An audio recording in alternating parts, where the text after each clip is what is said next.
Okay, we'll begin now, and our first presentation will be Jennifer Armstrong. She's Communication and Legislative Affairs Director for Texas with TWIA. Jennifer, will you come forward and let's give her a big round of applause.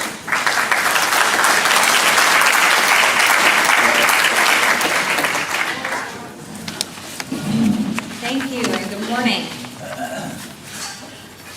All right, so we are here this morning to talk a little bit about the rate-making process at Texas Windstorm. We want to make sure that this process is transparent and that you know what to expect as we approach the upcoming board meeting. First, just for a little bit of context, can you hear me, Henry? Okay, good deal. Just first, for a little bit of context, let's talk about what TWIA is.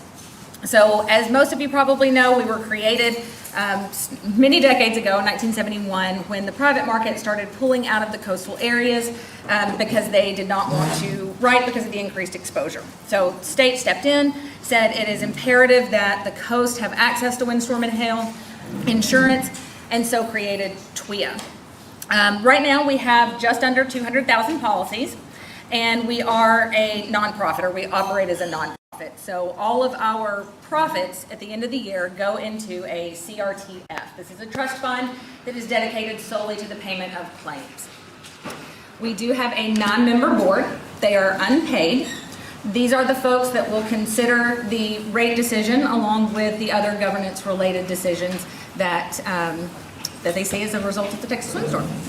So, getting started. Couple of things. We have to make a rate filing by statute every single year, whether it's up, down, or no change. So, when you see rates on the agenda in August, know that it has to be there. Even if it's zero or an increase or a decrease, it has to be on there. Now, if it is for an increase, that increase would have to be approved by the Commissioner of Insurance at the Department of Insurance. So let's get started and talk a little bit about the timeline. So on July 1st of this year, we posted the rate adequacy analysis. So this is a very complex document that's prepared by our staff actuaries that goes through a calculation, that was the word I was looking for, that really just looks to determine, do we have sufficient funds to cover the expected losses and expenses of the organization for the prospective year. And so that's what we're looking to calculate. We want to make sure that we have enough money to pay claims in the future, because that's the last thing we want, because that's our sole purpose of being here, is to pay claims for our policyholders when they need us the most.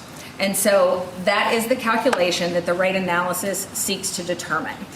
So on July 1st, we post that analysis as a transparency endeavor. This was a result of legislation, got a little loud there. This was a result of legislation a couple of years ago, and we do post this as a requirement of law and again as a transparency measure. So our rate analysis for this year was posted in advance of our underwriting and actuarial committee meeting, which occurred on July 18th. So this is a committee that looks at the rate analysis first before it goes to the board, and they take a look at it, they hear public comment, and then they make a recommendation to the board of directors. So this committee is made up of some public members and some board members. And so they met on July 18th. Their recommendation to the board is for a zero rate change. And so this was based on their consideration of not only the rate adequacy analysis, but of stakeholders' public comment, such as yourselves and our legislators. So what happens next? Next Tuesday, August 2nd, the TWIA Board of Directors will meet in Galveston at Moody Gardens. And they will again hear public comment, and we'll talk a little bit about how you can make that in a minute. They will hear public comment, they will hear the underwriting and actuarial committee's recommendation, and they will consider the rate analysis, and they will deliberate that and make a decision. And so that's the next step in the process. What happens after that? Regardless of the decision that's made, as I mentioned, we have to make a rate filing. And so that statutory deadline is August 15th. And that's when we'll make the filing with the Department of Insurance. The department has until October 15th to give approval or disapproval of that rate filing. And so that is the next step in the process. A couple of legislative changes that are worth mentioning. One, for a rate increase to be approved and implemented by Texas Windstorm, it has to have 2/3 of a vote by the board of directors. So we have a 9-member board. 6 board members have to vote for a rate increase for it to go to the commissioner as a rate filing. A couple other legislative changes that we had. No board vote on a rate increase if we have had a board vacancy for greater than 60 days. We did have a little trouble filling a board vacancy a couple of years ago. Right now, there are no vacancies on the board. And so this should not be at play right now.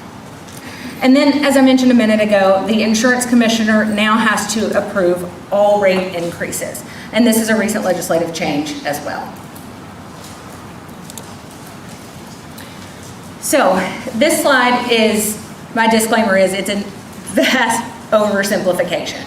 But when we talk about rates, what we're talking about is the TWIA rate times the insured value. So what you insure your home for. Multiply that with the rate, and that is what equals your premium. And so rates versus premium are just slightly different. And rate times the insured value is what the premium equals, and that's what policyholders would pay. So on average, our premium is $1,750 on a $280,000 home. Now, there has been lots of talk lately, and you may have heard about the adjusted building cost endorsement. And so I wanted to talk a little bit about this as well, because it sometimes gets confused with rates. So this is an endorsement that's automatic for all residential policies. So it's added to every policy when it's issued. The purpose of this endorsement is to help you keep pace with inflation. So as building costs go up, we want to make sure that you continue to have enough insurance to cover your home in the event that it is damaged and you have to rebuild it. Because what we don't want is for you to be surprised when you have a loss and then not have enough limits in your policy to repair that home and pay for it if it was a total loss. Now, so every year when you get your renewal, that automatic building cost endorsement will adjust your limits of coverage up. Now, a couple of things to note about this. It is voluntary. You do not have to accept it. You can talk to your agent and you can say, no, I want to keep the amount of insurance I have the same. So that is an option. But it's definitely something that you want to talk to your agent about, because you want to make sure that you have enough insurance coverage. And so there are other things too that can go into that decision. You can talk to your agent about your deductible. You can talk to your agent about making sure that the characteristics of your home are accurate. And so there are a number of factors that go into that premium, and this is just one of them. But another thing, just to repeat the important thing, it is voluntary. Now, we've sent out a number of communications this year because, as we all know, we are in a serious inflation period. And so the factors this year are significantly higher. Building costs for construction materials have gone up since July of 2020, about 34%. So the factors this year are about 11%, which is a substantial jump. And so you will see this on your renewal. And so we want you to be prepared. But again, talk to your agent. That is the most important piece that I cannot emphasize enough.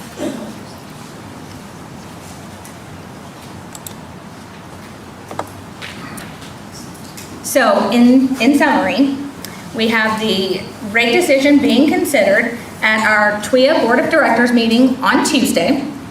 If you want to make public comment, you can do so in a couple of ways. You can go to Moody Gardens on Tuesday. The meeting starts at 9 a.m. Public comment is at the beginning of the meeting, and you just simply walk up to the podium. We are also having a Zoom auction, and the Zoom information is available on our website at TWIA.org. And so you can participate by Zoom as well. and you can simply raise your hand on Zoom, and you can also participate in public comment. There's a third option. You can submit written public comments. If you're unable to attend the meeting or participate by Zoom, you can send comments to publiccomment@twiA.org. So there are 3 ways to make your voice heard as the board considers rates on Tuesday. All right, well, I'm moderating here today.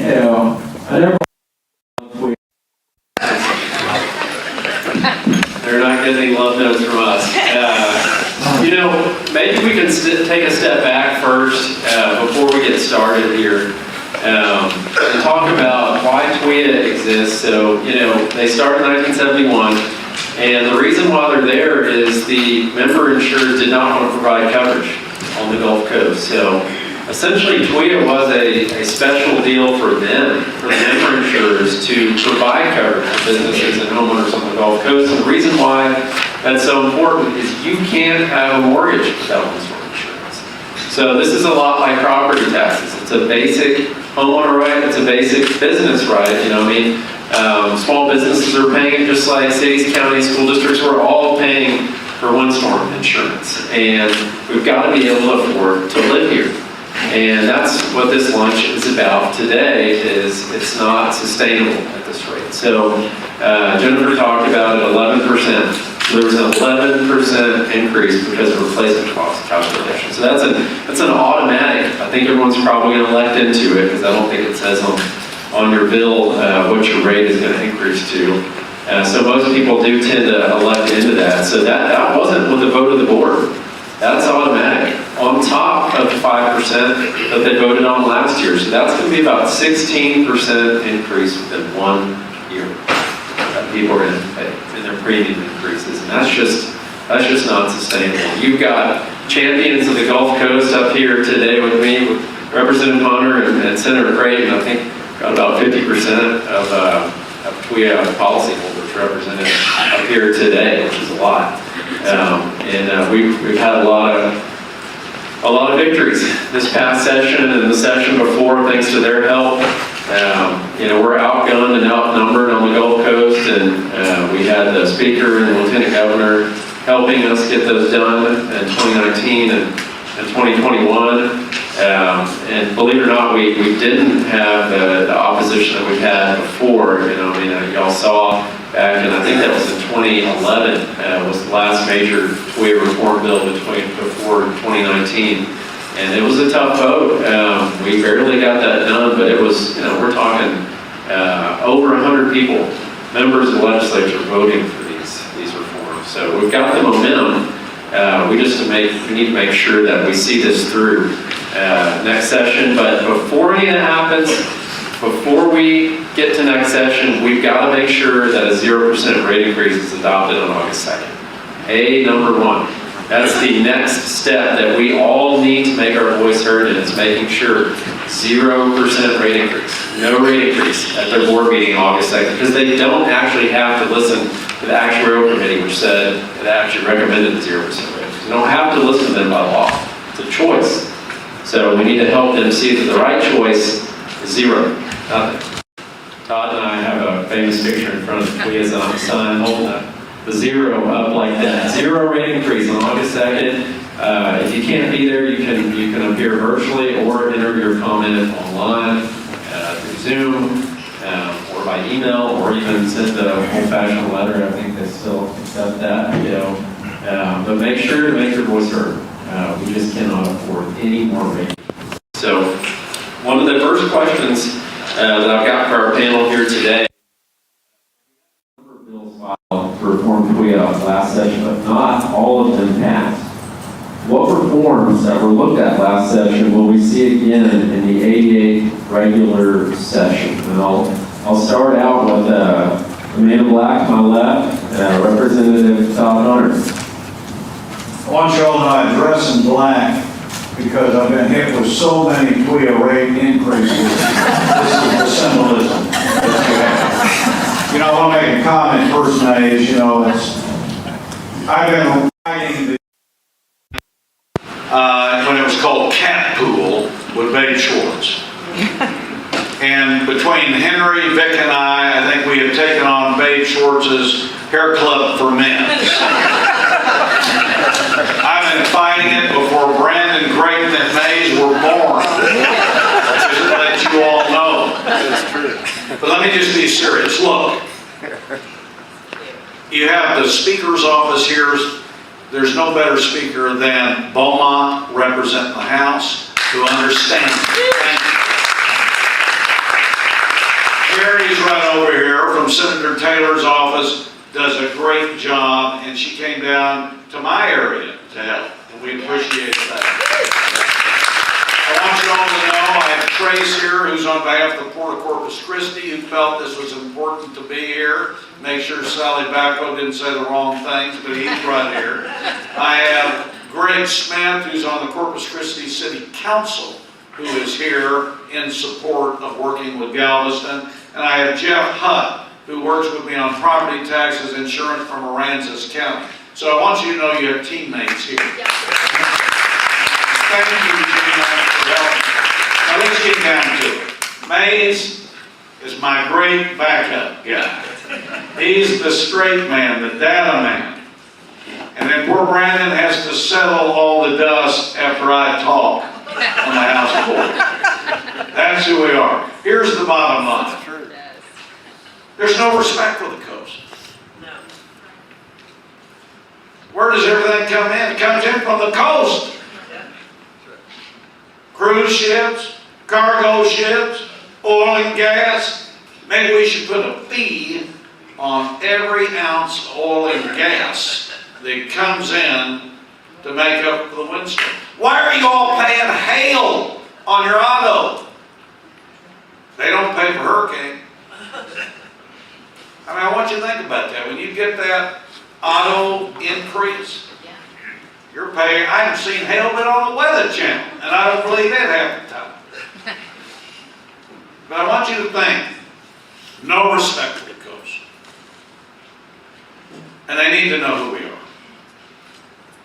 And it's a passion to me, because why are we being hit with a rate hike? Now, Mays, you're being sweet. The real rate hike was 40% on residents. 50% Galveston businesses. And miraculously, a lot of good work to your senator and state representative. They just said, oh, we're actuarially unsound by 11%. Hold it a second. I've never met an actuary in my life that hadn't said you got to have a rate increase. They're like expert witnesses. Just get their contract and their fee schedule. Bottom line, the Actuary Committee of TWIA did the right thing, Jennifer. They voted no. They voted 0.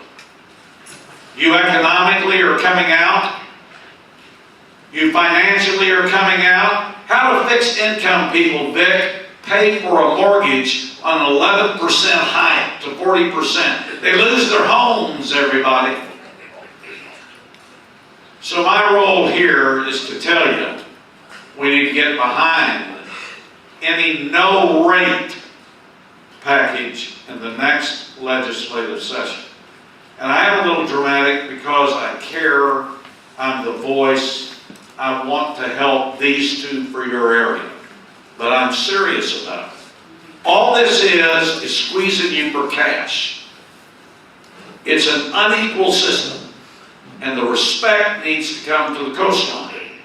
Do you ever hear anybody come to you, hey, I'd like to have a visit with you, Henry, about raising your rates 40%? No! That's the right thing to do. What do I see?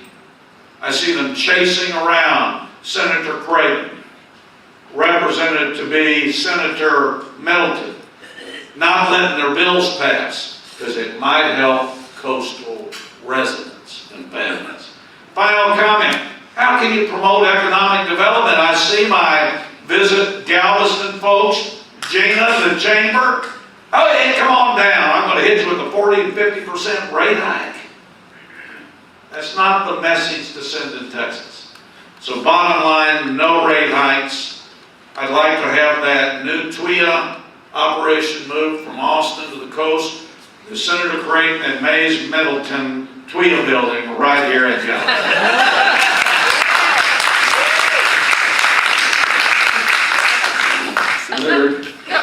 If we all can just give a collective amen.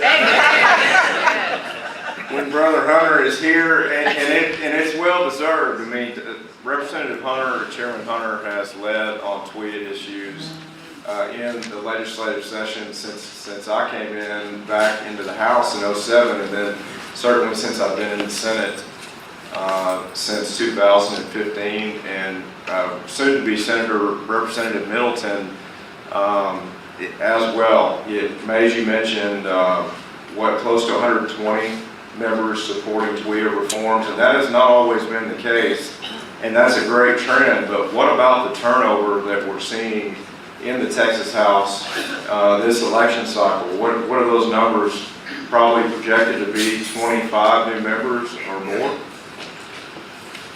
What are we thinking? It'll be a large change, and you had it with the class last time in the House, because you started with us in the House. We've got a lot of newbies, and they're not going to understand a lot of the issues. The ERS through state retirement shows the average tenure in the Texas House is 4.2 years for the 150 members, and we've got some tenure over there. So with these new faces, we have to go sell our case.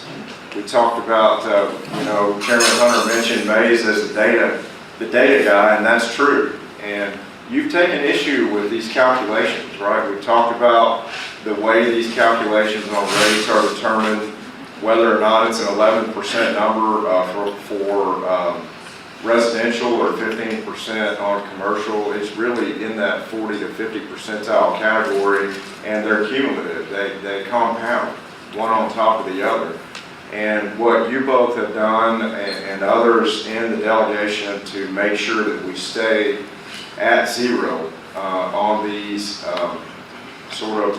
effective rate increases until we can get our feet under us with who these new members are, the ability to get in front of them, the ability for these coalitions that you represent to make it over now that we're through COVID and county days and other advocacy days that were suspended will now be back on track, and we can, we can exert the influence for the economies that we represent that, quite frankly, as was mentioned, affect the entire state and the entire nation. The legislature respects our port entities. They certainly kick into gear and understand whether you're from Wichita Falls or from Lubbock. If there are issues that are associated with a porous border, there's a collective, unanimous support to address those issues at the state level. There should be nothing different related to Windstorm and how we bank their hail claims, as Chairman Hunter mentioned. But yet they give all the love and moral support and Hallmark cards that might even write us a song if we have damage here on the coast, but it doesn't go so far as to extend to the legislation that we seem to offer that allow for that shared responsibility across the state. And we certainly see it from our friends in North Texas. The last time that Senator Taylor was mentioned, when he brought an excellent reform bill to the Senate floor just in a few recent years ago, it was definitely in 19. And then we had, even those that vote with us and help us in many other circumstances, and so many other issues stand and oppose from the North Texas region, and that shows. That shows exactly what respect we have when it comes to our shared communities, the way that our economy and our different economic sectors benefit the rest of the state, and how we need a workforce here that we can recruit that understand that not only are the jobs here that are exciting for the future of Texas, but that it's affordable for those families and those new recruits when they look into the cost of homeownership and they look into property taxes and other things that people assess when they break down the budget based on the offers that they're getting to relocate their families. And then they find out the costs associated with homeownership tied to TWIA. So with that, we have got to collectively be very persuasive with our legislative colleagues and other stakeholders. And I'll just say this as well, we need our statewides at the table, because we can offer 31 different ideas in the Texas Senate, 150 different models and proposals in the Texas House, but those are all fractional interests where everyone at the table has the best idea. You've all been in working groups with the chamber, right? Yeah. Where everyone at the table has the Yeah. best idea? Always. Yeah, that's a tough one. It is. All right. So the direction from our statewides and the commitment to the coast should be paramount.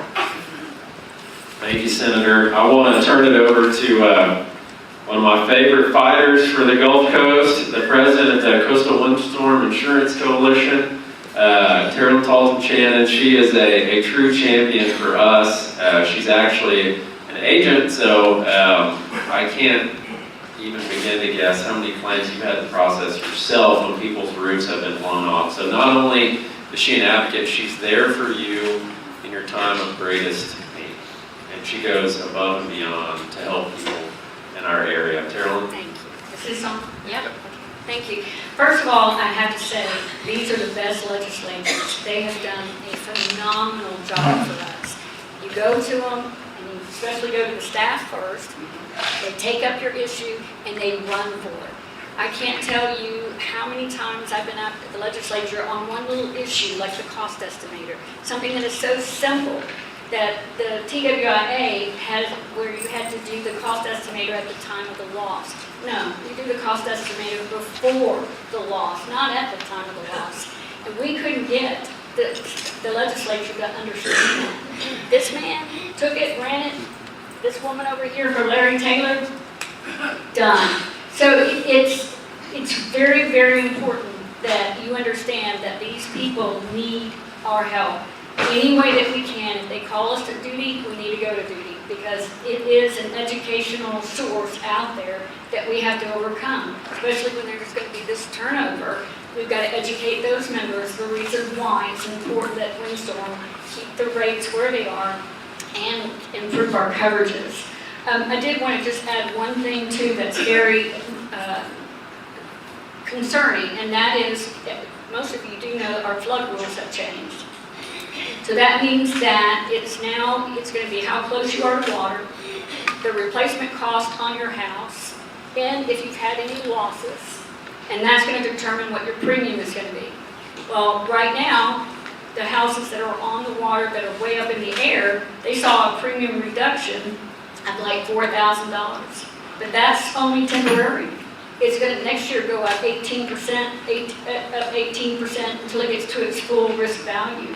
So if a house is $2 million, you're going to base the premium on that. And if you're in a V zone and you have to carry flood insurance to carry wind, we got a big issue, because we're not going to be able to afford it. That's my biggest concern right now, is that issue. And I know that's federal, but it also, sorry, I know that's federal, but it does affect, because windstorm has to happen for the V zones. So also the other thing, I say this real quick, the rules are changing every single day, and it's very hard for the agent to keep up with it. The most concerning right now, this is hurricane season, and we're going through all these changes. And guess what? As of last week, Alex Moody, this is my senior advisor on Texas Windstorm and everything, he's phenomenal, is going through a lot of stuff with Texas Windstorm, but we can't take payments. That happened Friday, and we have to write out a check, take it to the post office, do something immediately to correct that so that the agent can upload that payment right then and there. You should have never taken that away from us. That ability it's critical during hurricane season. You have no idea right when the storm comes, all the excitement that goes on. So please, if anybody has anything that you could do to pull to make that happen, we need that reinstated immediately. Thank you, Terrell. There's so many factors that go into premium increases that are beyond just the vote on the rate change. And that actually dovetails into our next question, is really for you. What are some of the major cost drivers of TWIA premiums, and what are some of the things that we can do to rein in some of those costs for these TWIA premium increases? Well, I've always been mitigation. Teresa Elliott just gave a perfect example. Teresa, state what you just said. Real quick, on the rates. Just real quick, on the windows. The windows. So at the property that I manage, Casa Del Mar on 61st and Seawall, it's 40 years old, 42 years old. And as we replace the balcony windows, 3 pane windows, we're required to upgrade to the new TWIA standards. And they're, I want to say, $8,000 a window times 276 windows, you can imagine. And mind you, the 42-year-old windows, single pane windows that have been there are fine. The frames are, rotting because of the, salt air, like everything else. But the windows have not ever had a problem. So for 42 years, our little single pane windows have done just fine. But now we're required to have these warrior wall windows that are just absolutely overkill. So that's government regulation at its finest, in my opinion. I'm all for the hurricane clips and all that good stuff, but an $8,000–9,000 balcony window that used to cost $3 times 276. So, not to mention all of yours at your homes too. So that was yeah. okay. That's the perfect example. If we're going to make them do that, give them a discount. Because in that way, they're going to take initiatives to do more and more things to their properties to help bring their rate down. So before you start raising all these rates, realize all the additional expenses like she just stated, and it's all over the book that we need to give discounts for. And that needs to go into effect immediately. And you understand town center and down on Beach Town. That's a concrete building, concrete pilings. But just because the roof is frame, they can't get a wind-resistant code. And I think that's inexcusable because that building's not going anywhere. There's so many things that we need to look at and change before we start increasing rates. There's ways to bring premiums down if we're going to do that. Yeah, and we've seen that with outside of the replacement cost calculators and the de facto taxes they're passing on to people in order to be covered, but it's thumb on the scale, and it's not in our favor. And I've seen that again and again and again, where TWIA's got the thumb on the scale to benefit themselves and the member insurers at our expense, at the ratepayers' expense. A good example is reinsurance, and that's something I'll talk about in a little bit, where reinsurance cost is being overinflated and you're paying for it. So we've only drawn that one time since Hurricane Ike was the only time. And it's a reason why we can't keep the rates lower, is because they keep overbuying reinsurance. And the last session we did try to fix that. I had something in the bill that would have lowered the reinsurance cost by $35 million a year, which in other words, if that had passed, there would be a 0% indication or below perhaps right now. So now they're saying their rates are 11% low, 15% low. Well, that'd be 0% if they had used what I believe to be the actuarially fair and actuarially sound calculation and model for reinsurance. Because they're passing that cost on to us, and it has far-reaching consequences. So when you're buying too much reinsurance, guess what? You can't buy your debt down that quickly. Well, guess what? That was 25% of our premiums. They finally did that. Last year, the rate indication was 40%. They got rid of the high interest 8% debt, and now it's 15%, 11%. Like we said the whole time, these are the consequences, the foreseeable consequences, and those foreseeable consequences are never in our favor as ratepayers on the Gulf Coast. So, at the end of the day, I really believe if we can't get this fixed, then we need to abolish TWIA, distribute the debt, and anything in the CRTF, and require any insurance company doing business on the Gulf Coast to provide windstorm insurance to homeowners and businesses at no extra cost.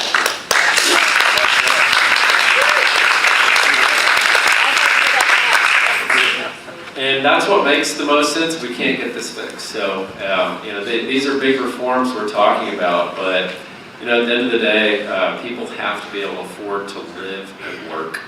And layer on top of property taxes and flood insurance, which we can't do a whole lot about in the state state level flood insurance, it becomes totally and completely unaffordable.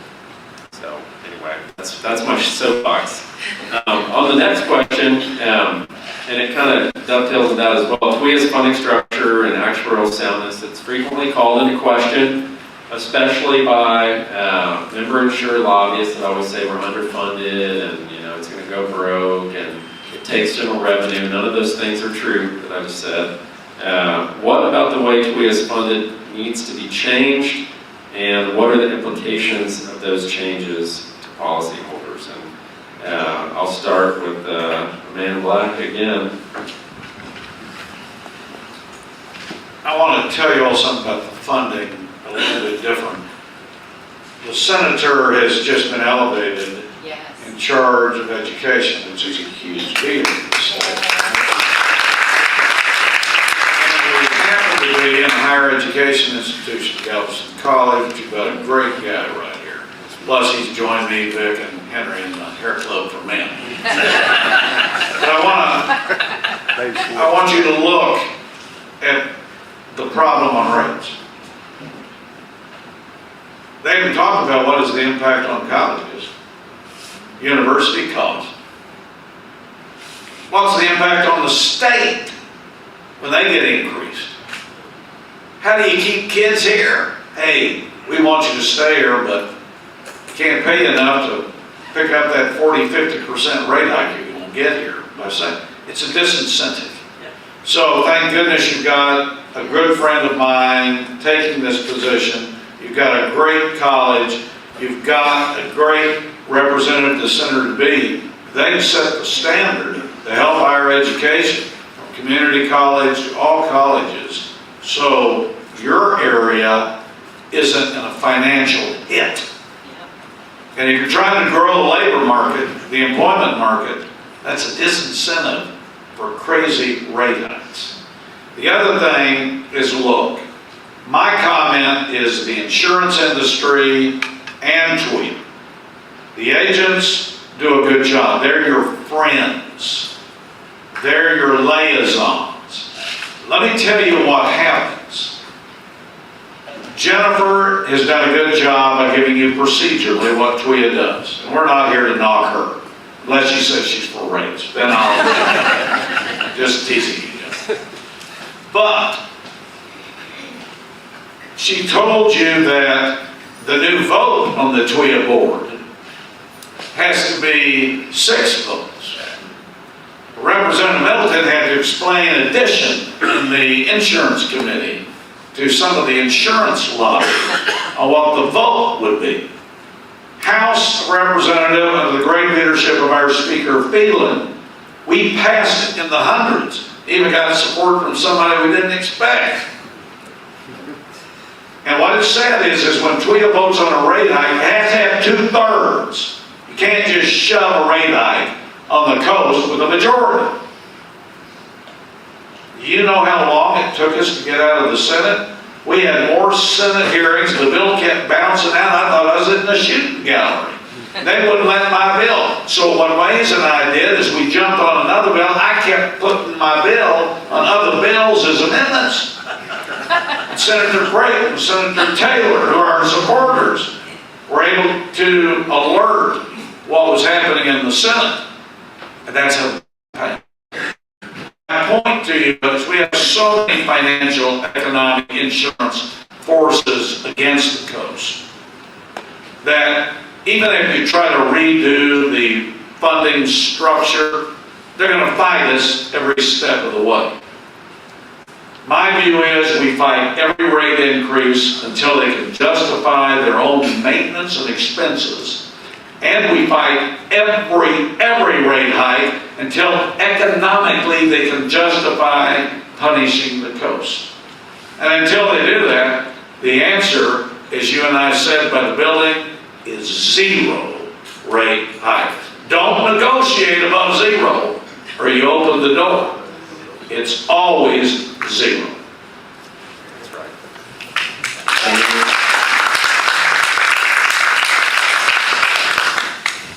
I think what you mentioned on upending TWIA as a whole was probably the most popular suggestion in the room, right?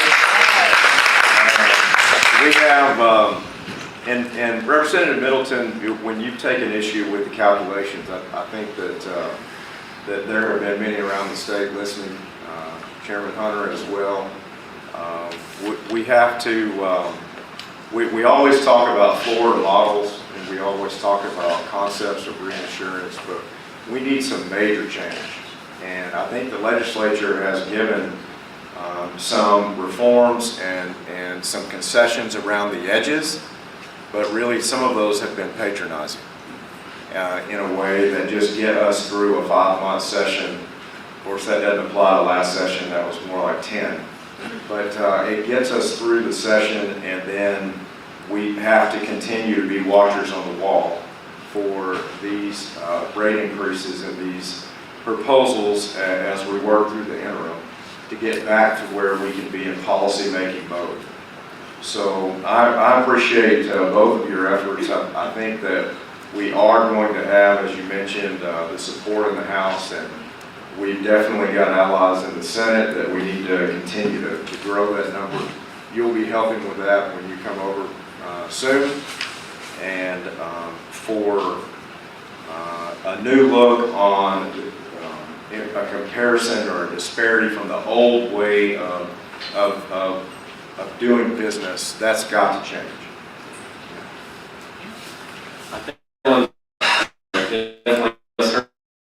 I remember last session, she was also a big supporter of moving their headquarters to one of the 14-tier coastal counties, and we knew if TWIA employees were having their roof blown off, they would treat our plants a little differently. And you know, it's cheaper, believe it or not. It is $1 million a year less in rent because they're at 360 and 71 in Austin, which is very expensive real estate, and we're paying for that. Everyone in this room is paying for that rent. That's in your premium. So that's $1 million a year in savings to TWIA somewhere on the Gulf Coast. I really don't care where, in Corpus or Beaumont or wherever, as long as it's near where its policyholders are and better able to serve its clients, which is us, and not member insurers. Member insurers are not their clients. And that's another thing. If you know anybody that has insurance industry experience, there's a vacancy with their general manager, I would encourage them to apply. We need to make sure that we get someone in that job that puts the ratepayers first and does not go in there and put member insurers first. And that's been the problem of TWIA's general managers. They're putting the member insurers first and us second. That's got to change. It's got to change. So Terrell, did you have any more? I know you had some more comments on some of the things that we need to see with credits. And I know we had that big fight over opening protections a couple of years ago, which we were able to get some of those changes done, especially with reinsurance. But Terrell is living this every day. She's writing policies every day.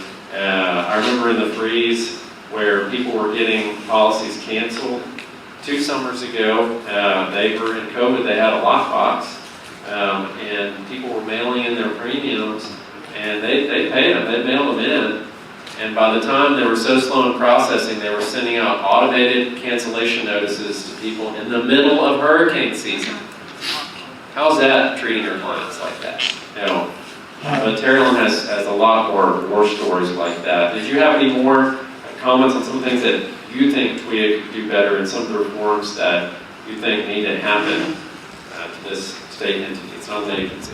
We won't be able to end at one, but yes, I do. I started a long, long list. I do want to say Jennifer Armstrong has been phenomenal.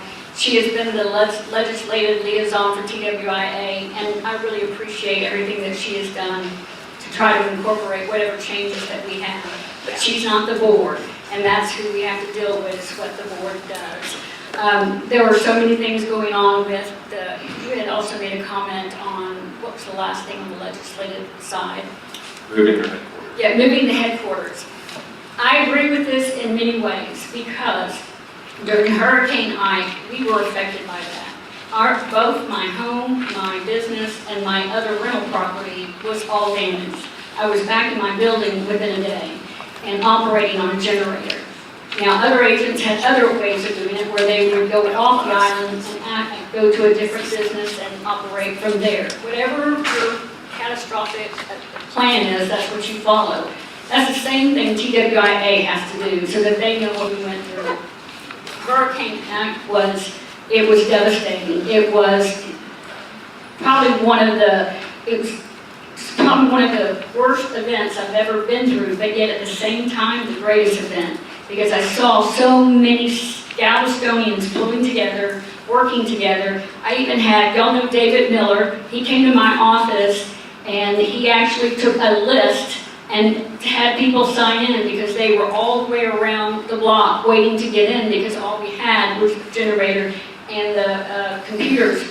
And we're taking these claims and we had no electricity. And TWIA would refer them, if somebody called in, to come see us. It's like, no, you take the claim. So it's every day there is something different that needs to be changed and corrected. Please also remember, TWIA has one line of business.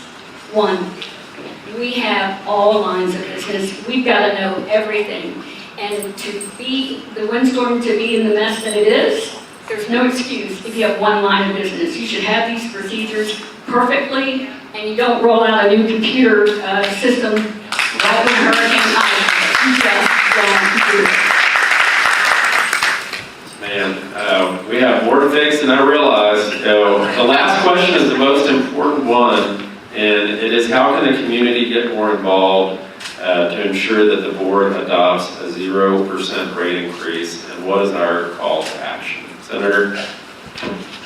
Well, I just think what we're doing today, as the committee makes recommendations and then it travels on to the board, which would then, the next step would be the TDI commissioner. We have to stay engaged. I'm very thankful to the chamber and the sponsors for making this happen, and just knowing that every minute we have to stay on top of it with as much grassroots advocacy as we can muster. And I think we have an incredible panel up here, but there's enough firepower in this room, separate from this panel, to voice some concerns that the rest of this state will listen to, and we'll be right there with you. Representative Hunter? Feel like the vampires. Put a stake. Y'all got your phones right here? Yes, sir. Type in email publiccomment@TWIA.org. Publiccomment@TWIA.org and write no rate hike. Publiccomment@TWIA.org. That deadline is Friday at noon. I need all of you to send those emails to that contact. They do listen, they do read, and they see what it says. But it's publiccomment@TWIA.org, and you put no rate hike. That's helpful. What you did today, Gina, thank you to the Galveston Chamber. Tomorrow, the United Chamber of Corpus Christi will be hosting the same thing. We have to do a unity of the coast. Coastal issues come together. We've got to show the unity, the importance, and as I started, the respect. Show us the respect. And then I think people will be educated on what we need. You've all been a great, great group. I want to thank Representative Middleton. He's been one of my close friends in the legislature. Senator Creighton is also a very close friend. We all three work together. And I want you to know you got a great legislative delegation. Even Senator Taylor is sitting right there. But the bottom line is, let's all work together. We say in South Texas, trabajando juntos hacemos las cosas. And that means working together, we get things done.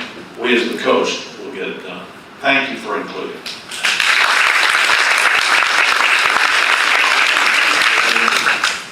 So, I want to thank y'all again.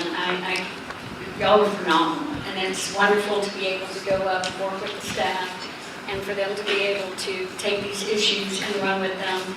It really makes me feel good as an agent that we have somebody, because as you say, I feel like I'm a low-class citizen when I represent TWIA.